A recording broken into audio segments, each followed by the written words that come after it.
What is up, my friends? You are very welcome along to Monday's Anfield Agenda News Roundup. Over the course of the next few minutes, we're going to ask who is it exactly that is selling Liverpool are the Premier League champions t-shirts. A little hint here.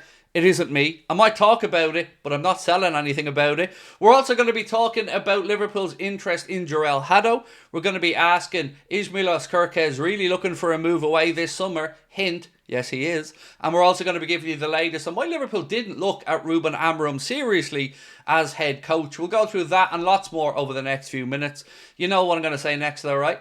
We want to know your thoughts, so do let us know in the comment section. Drop a like on the video if indeed you do enjoy it, and we would love to see you tonight at 8:45 for the late night agenda, where we're going to go through all of these stories and lots more in greater detail, and of course ask you for your feedback. So before we get stuck into it, I just want to say the preview for the Paris Saint-Germain game will be coming out tomorrow afternoon or tomorrow morning, so do keep an eye out for that one. I know a lot of people have been asking me when it's going to come out.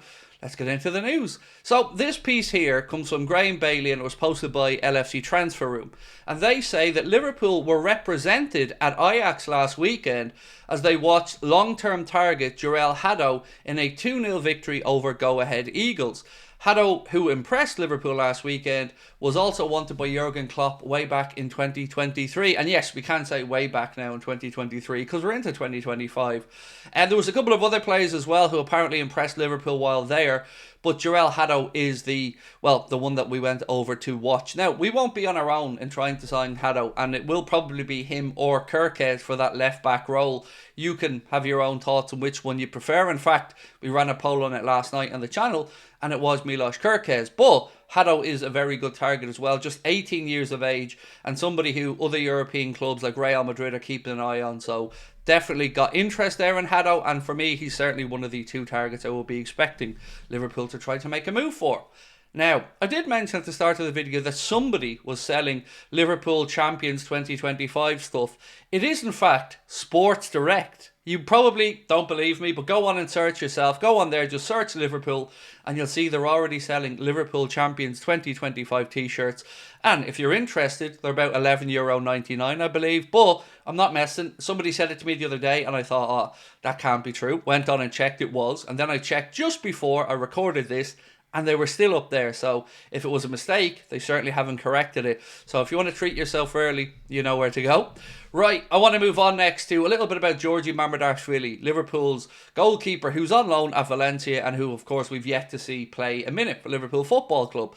Greg Evans here has said that Mamardashvili does see himself as the number one. He doesn't see himself as anything other than a number one, and while he is fully respectful of Alisson, he signed for Liverpool with the intention of playing and not sitting on the bench. Now, the reason we're talking about this is because, well, it's twofold really. One, we've started to see some stories around a possible departure for Alisson Becker in the summer, which worries many of us because we think Kelleher's probably going to go. He's got 1 year to go on his deal. Yaros' contract is up at the end of the season. And Mamardashvili has had a bit of a poor campaign. But I don't know, I certainly am qualified to tell you if it's just down to him or the Valencia team in front of him, but he hasn't had the greatest of seasons. That being said, lots of people have said he conceded 5 here or 6 there. I would remind you that we put 7 past Alisson, I believe, over 2 legs against Roma, and he worked out fine. But I do understand people's concerns here, and I just hope that we keep a good competitor at the club to challenge Georgi Mamardashvili when he comes in, because we've been really blessed to have such a depth of goalkeeping department with Alisson, Kelleher and Yaros, so it would be mad if we didn't keep one of those two gentlemen. So let me know in the comments what you think. It is certainly a situation that I've not really seen addressed too far, because maybe people genuinely don't know. I mean, I've been looking to some of the journalists or my fellow Liverpool fans to get some insight on the goalkeeping situation. Not really anything to report, I'm afraid. I do want to report something about Ruben Amorim though, because we talked about why Liverpool chose Arne Slot. We know that Ruben Amorim tried to force Liverpool's hand by having that interview with West Ham, but this piece here from Jonathan Norcroft said, when searching for Jurgen Klopp's successor, Liverpool were impressed with Ruben Amorim as he was top of their metrics among leading European coaches for keeping players fit, which is really important. I mean, we've spoken about is the difference this season between Arne Slot and Jurgen Klopp. Perhaps the ability to keep players fit. that has made a huge difference to our longevity of title challenge this season. So it's no surprise that Ruben Amorim, if indeed that is correct, and I've no reason to believe it's not, that he's near the top of European coaches for keeping players fit. That would be appealing to any club, because you certainly want to have your squad available. But it was reported that a £400 million overhaul would have been necessary to adopt to his style of play. And that is a lot of money. And then you still have the new manager risk on top of that. So we all think they made the right decision. I'm not going to start saying that Ruben Amorim isn't a good coach because of how it started at United. I've always said I think he's a great coach. And if he gets the time and money at United, who knows if he can turn it around or not. But I'm also really glad that we went with Arne Slot because, well, we're about to win the league, don't you know? So we're going to talk here about Milos Kerkez now next, ladies and gents.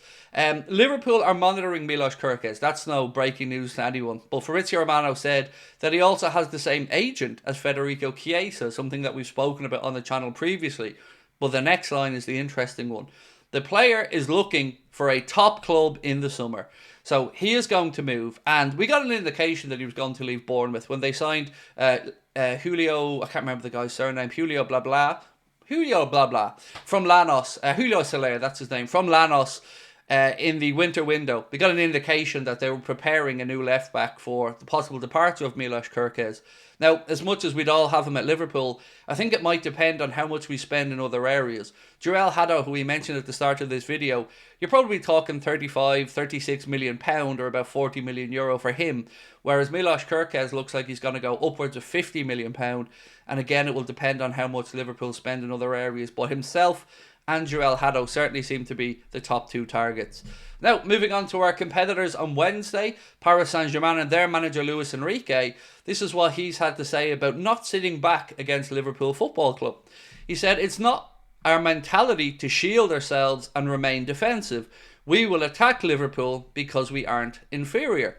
Good fighting words. Let's see if they live up to it. Let's see what Wednesday brings. Let me know your thoughts on this one in the comment section. So, soon after the move was confirmed in August, Mamardashvili started taking English lessons and has recently been looking at living arrangements in the UK, according to Greg Evans. Liverpool also check in regularly and have monitored him every game that he's played in this season. So there you go. And the last little bit of information we have is about Adam Wharton of Crystal Palace. This piece here from the Mail said that Liverpool admire Adam Wharton, but they are believed to have other priorities for the upcoming transfer window. And you know what? As much as you've heard me complaining about not getting that midfield body in, I've said on many streams lately, if Arne Slot comes out and says that Stefan Wojciech is going to be that extra body in midfield to give the ability to rotate or rest Ryan Gravenberch, I'm not going to complain about it because I've got every faith in Stefan Wojciech. So good to hear we're keeping tabs on Adam Wharton. I think Manchester City will make a move for him personally, but maybe they won't because they've already brought in another midfielder, but he's certainly a name on their list as well. Will he leave Crystal Palace in the summer? I guess we're going to find out. He's still only 20 years of age, though, so a long career ahead of him. That is it for me for now, ladies and gentlemen, but we will be back tonight at 8:45 for the late night agenda. And again, I want to just remind you that the tickets to our Anfield Agenda live show or end of season party at the Hot Water Comedy Club in Liverpool are on sale right now. You can get them with the link in the description of this video. They're priced at £20, and it'll be myself, Mr. Steve Bland, Mr. Connor Crosby, Mr. Jack 6-0 Gill, and of course Chris Stonage, all there on the night for a once-off reunion show, and to say thank you to everybody for an incredible season, and namely the boys who delivered the Premier League title. That's right, I said it. I'm not afraid to say it. We're winning the Premier League. Enjoy it, embrace it, own it, and I'll see you tonight at 8:45. Much love. Bye-bye.